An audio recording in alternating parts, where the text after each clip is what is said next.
Ang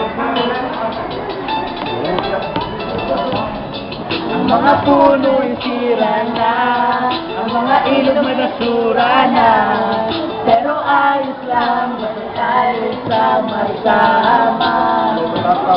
At kahit tayo nagkamali, ibalik pa rin natin ang mga na nagbibigay ligaya. Kumusta na ang kalikasan, pati na ang kagubatan, marami ng pagbabago, dapat natin na ingatan, kasi nga ang mga tao ay walang pakialam, gusto nila abusuhin ng mundong pinagmulan, kaya maraming trahedya ang dumating sa Pilipinas, gaya ng Ondoy, Yolanda at Lindog pa sa Visayas.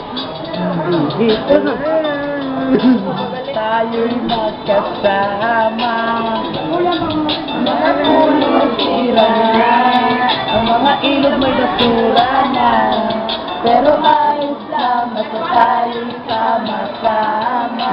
Kahit tayo nagkamali, ibalik pa rin natin ang mga kahoy na nagbibigay ligaya.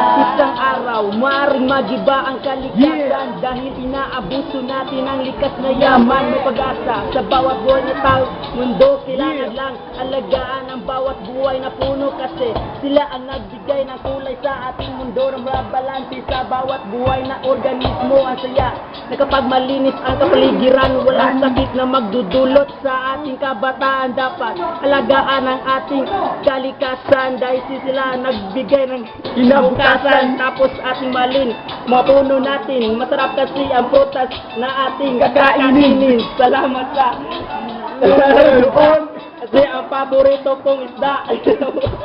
Wala.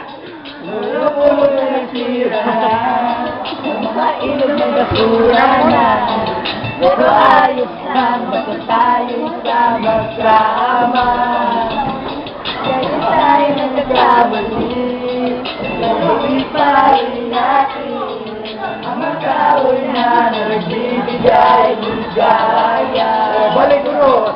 Mga puno'y sira na, ang mga ilog may basura na, pero ayos lang, basta tayo'y sama-sama.